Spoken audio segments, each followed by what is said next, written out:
is, don't worry, I can say where it is. So if you can imagine, basically you've got the ET tube going down, you've got your suction connector on there from the wall, and you've got a catheter mount, which doesn't look like the ones that you're using. It's very similar, but this all comes in a pack together. So the whole suction catheter and this catheter mount comes in a pack.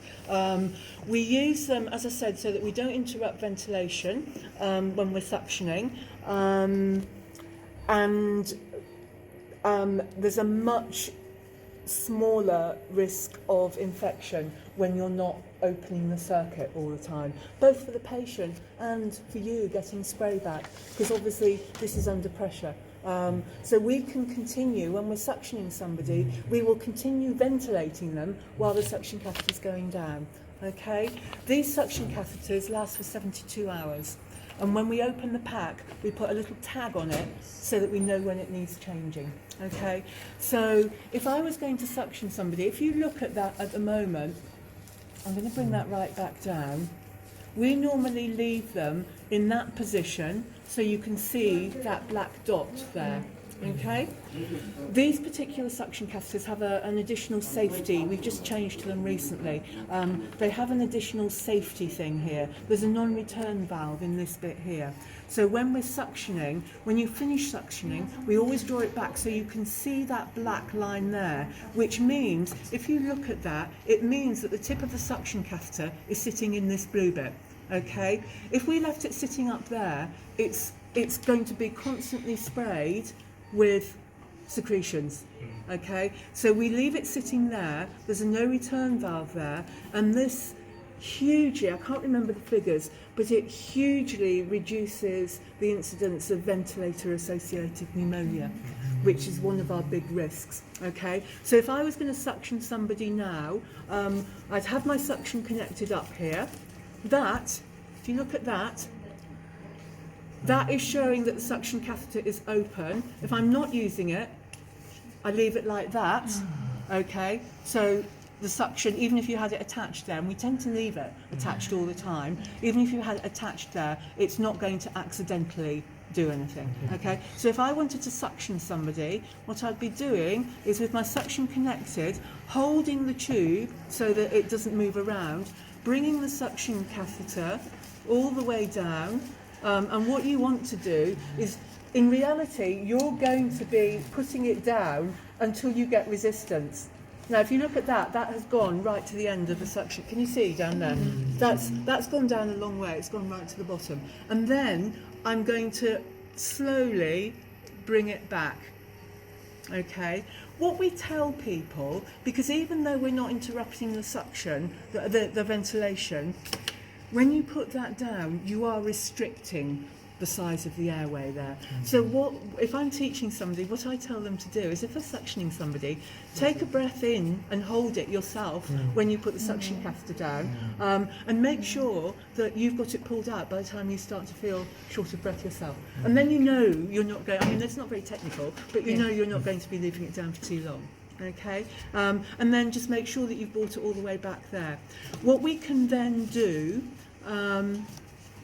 is, by having it sitting in this place here, because obviously we don't want this to get gunky and infected, which it can do. They have a little port on here, and we can put saline on here, apply suction here, and it washes the catheter through. Okay, but one of us will go through all that with you.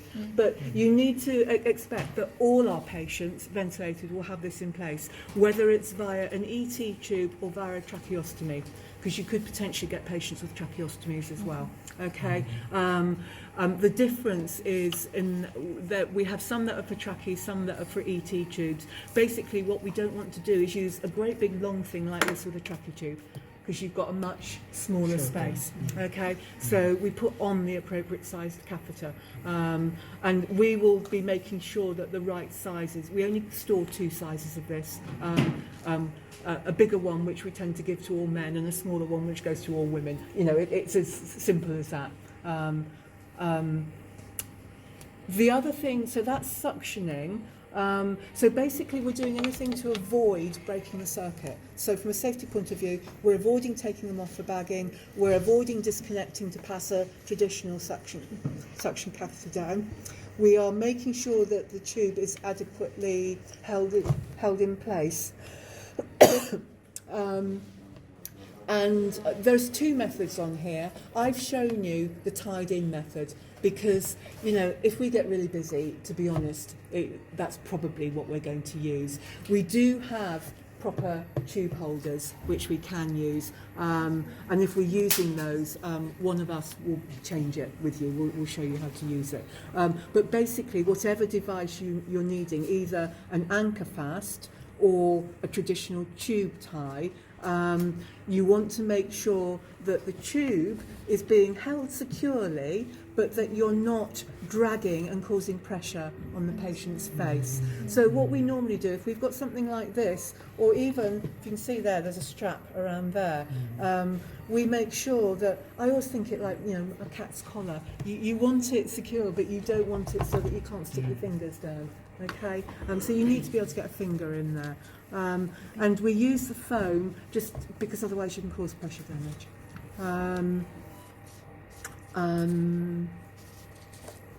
And obviously that is really important. Most ITU nurses at some point in their career will have been shaving somebody and managed to shave through that. Usually at 6 o'clock in the morning when they're washing and shaving. And you're in trouble then, basically. So what we do is we just make sure that if ever we're doing anything to do with the airway, if we're shaving, if we're doing mouth care, anything like that, we make sure we know where that is. If we're changing the tapes, because they're gunky, we make sure that if I was going to cut there, I would have this right over here, so I'm not going to cut it. So all these little tips and tricks you'll get with us. Okay. Sister,